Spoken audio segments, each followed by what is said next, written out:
Hello and welcome back to Strange Forms Festival, and I'm here with Sammy O from tonight's headliners, Employed to Serve. Oh, yes, yeah. indeed, we're here. We are here. Hello, how are you doing? I'm doing very well, thank you. This your first time here at Strange Forms, yes. I've been at the Brudenell a couple of times. It's Yes. the first time we're playing here, funnily enough. So, Okay. a little backstory.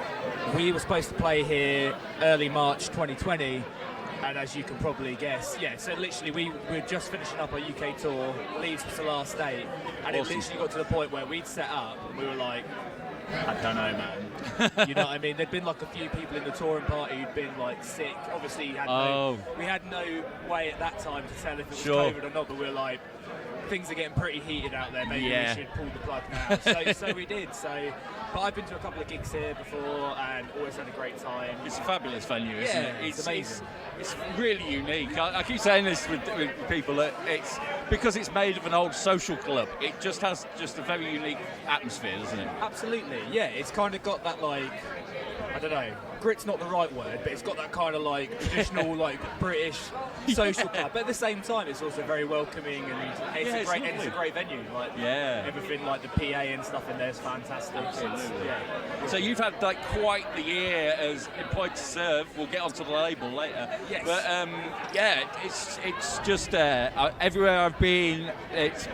I've seen your T-shirts everywhere. I've seen you going up bigger and bigger stages. You've been lurking. Yeah, definitely on the rise. But I say on the rise, but it's been a while now. You've been we've been headline material for a little while now. Oh, thank you. Well, it's been like a nice. We've always like enjoyed our sort of trajectory, as it were. You know what I mean? It's like rather than being like overnight sensations and world domination, which will inevitably come, no doubt. Oh yeah. But yeah, it's been just like really pleasant taking it step by step and each milestone as it comes. But no, you're right. Like last year was in fact technically our 10th year as a band. Me and Justine started it in 2012, but our first show ever was 2013, and we kind of counted from then. So crazy how the time flies. You know? I think it was 2000 Trees. I think I saw you out. Was it last year? Yeah, right? yeah. Right. And I noticed. Oh my God, this tent is packed, man. It was like the crowd were full on going for it. That was a fun show. Yeah, it was a good tent as well. There was some great bands that weekend. There really was. Yeah, I think on the same day as us there was Zulu and Kublai Khan. Yeah. And it definitely. There was a vibe last summer of people really being on the up after the pandemic had dulled everyone's enthusiasm. Last summer it seemed like everyone was like, right, let's go. Let's get it, let's go for it. Yeah, and 2000 Trees is always such a gas. I mean, it's like the perfect size festival, you know, and like it's got the main stage and stuff. Even that's like, it's a good size, but it's not like overwhelming. You know, you can go to some festivals like the more like established ones, and you can feel a little bit like, oh my god. Yeah. Lots of people here. Definitely, definitely. Yeah, I think the guys behind 2000 Trees, incidentally, also do Arctangent, which is another perfectly formed festival. They just have that balance just right between like sort of like a family vibe and good-natured vibe. Yeah, you can take your kids there. You know what I mean? Yeah. It's that kind of like vibe, isn't it? Yeah. And you like, I don't know. I feel like everyone's got the memo. It's just no one's being a dick. Yeah. Everyone, is having a bit of a party and getting on it or whatever, but no one's being like obnoxious. No. Like that. Absolutely. And I love Strange Forms for the reason that this feels like the precursor to all of that. It's a real nice sort of run-up. Yeah, you know? Yeah, it's kind of like festival season kind of starts now. Yeah, absolutely. So you did a run of dates last year with People Slicer as well, didn't you? Right, I noticed that bonds were formed. Oh, absolutely. Bonds were pretty tight beforehand because we've known Katie for some years now. Right. So, yeah, we've always been quite good friends. And when we got the opportunity to tour together, it was like, absolutely. Oh, absolutely. And we had a great time. Everyone on that tour, like us and Going Off, we just had... Going Off were a revelation to me. Oh, absolutely amazing, man, right? I saw them spot you in Leeds at the Key Club. Oh, sick, yeah. And, just Going Off, I was like, oh, there's some angry young men. They are excellent. Right? Excellent. But it was a cool, like, we always try our best to, like, have it in keeping with, you know, the overall vibe of the band. We don't want to have like 3 bands in a row that all sound the same. Yeah, right. So it was kind of like, have some hardcore punk going off, have some like mathcore, something a bit more proggy, Pupil Slicer, and then whatever we do, we'll come on and do it, you know. Yeah, I think you occupy your own space in metal, employed servant, because you've just got so much your own sound. And it has traditional metal elements in there, but you're not afraid to push those boundaries to go a bit more abstract when needed. It's a really cool sound you've got. Oh, it's really cool to hear that. I mean, like, because the traditional side is, particularly like over the last couple of records, has come into play a lot more. But the way we kind of see it now, and these are bands that sound nothing like, but they serve as a good example. You've got Sleep Token, you've got Bring Me the Horizon and stuff, and I feel like metal's so broad now. Yeah. Like, you can, the idea for me of like, because they mix sounds to like the nth degree, whereas for me it's like, well, we can at least do some sort of like show that we like Iron Maiden, but we also like hardcore bands as well. You know what I mean? Perfect for me. Yeah. Well, there you go. Excellent. Yeah. I mean, I really like respect the fact that nowadays in metal all bets are off, and I do like that, but I also do quite like just some proper metal occasionally. Yeah. 100%. Just slap on a bit of Maiden once in a while. You can't beat it. For instance, the latest Judas Priest album, I think it's so much fun though. Yeah. And I think the emphasis on fun is so important these days. That is, once again, like something for us, particularly the last couple of records. We're like, not that we've never been a band that takes ourselves too seriously anyway, but our earlier material was definitely a lot darker. And I don't know, you grow, you get older and stuff, and rather than sort of, for me, I find you can kind of create a feedback loop with doing this type of music if you're not too careful. So if you're constantly writing negative music, it kind of puts you in that headspace. And I was like, I don't really want to do that. And also, like, we kind of want our shows to be like a fun time. So, we're not like going, like, well, we're doing that, but we're not being like, oh, everything's great and, the world's fantastic. That's not the case. But we're kind of being like, things are shit, but we're here together. Let's have fun. Let's have fun for an hour. Forget about the world. Absolutely, You know what I mean? That's kind of the vibe we're going for. And just we don't want to be putting on this facade of being like mean and moody people, because that's not who we are. Yeah. Well, I was discussing, funnily enough, with Raised by Owls recently, so about not taking yourself seriously. And we were saying like that the metal community's always had this wonderful sense of humour. Yes. Yeah. Like, if you ignore all the gatekeeper stuff, there's actually some of the funniest conversations you'll hear on the way into a metal show. Yeah. If you earwig, Absolutely. and at festivals and whatever. Yeah. So there is that feeling of it's always a good laugh, and I do respect bands that still have that sense of fun about them, because I think I don't want to be like the old man shouting at the sky, but I think sometimes people can take it a bit too seriously, and I think at the end of the day, we're all here to have a laugh. Yeah, absolutely. And every band's different, and there's different kind of vibes they're trying to put out.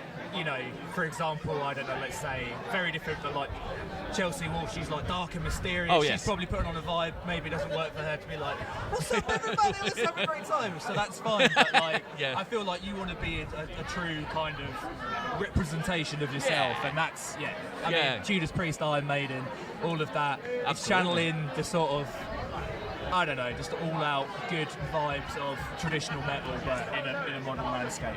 I will say though, this segues nicely onto my next point. We have a love of traditional metal, but you run a very progressive record label. Right. Church Road, one of my favourites, alongside like amazing labels like Prosthetic and whatever, really leading the charge for this country's amazing talent and progressive talent as well. Yeah. And I think you've got yourself, from an outsider looking in, Church Road to me seems to be a label like in the great tradition of labels like Earache, where just because it had the label's name on it, you knew it was quality. Oh, that's really cool. I think you're building that reputation for yourself. How's it feel with that label? Because I understand you started out of a record shop type thing. Well, so the way it happened was I started it in 2017. I had a bit of downtime and I was like, you know what, I want to do like a record label, record distro. I'd always wanted to kind of be on that side of the coin.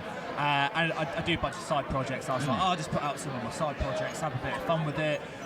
Justine left a previous label, which obviously exploded in very awful conditions, but left her in a situation where she's like, she saw that I had Church Road set up with the website and the logo and everything, and she says, well, I want to do a label. Are you happy for me to sort of come in? We'll do this together, but she led the charge. Am I right in saying you kind of rescued some of the bands that had the fallout of that label falling apart? We tried our best, yeah. So like when Holy Roar went under, like Svalbard, Palm Reader and Respire were the 3 records that would like just about the drop. I think Svalbard maybe was like a couple of weeks or something like that. Right.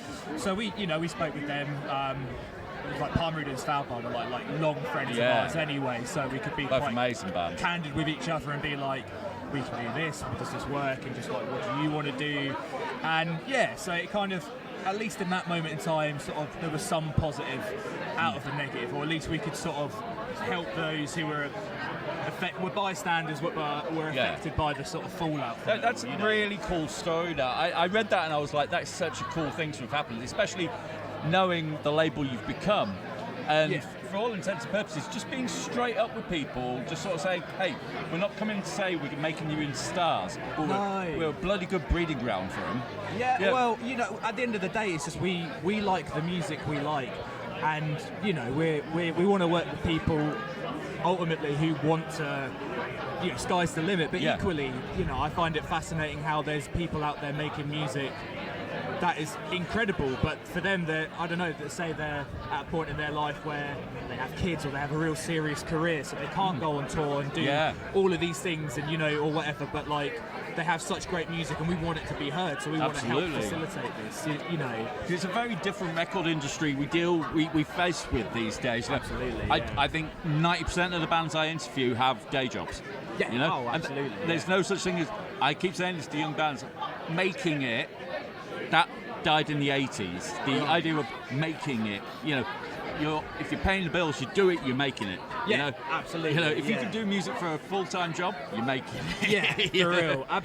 Like, particularly in the heavy, more alternative side of things, you're starting to see a little bit of a change in that now with sort of heavier bands sort of making waves a lot quicker, but traditionally it has been a case of like, don't look at the pop model because that's not how it works. It is like you sort of grind and prime examples of like big bands in the UK would be like Bring Me and Architects. I mean, they've always been pretty like staple names, but for them to get to their sort of arena status has taken years and years of grinding it out to get there. And there's certain, and I think there's, for me, the A&R side of it is fascinating. A good friend of mine, big up Julie Weir. Big up Julie Weir.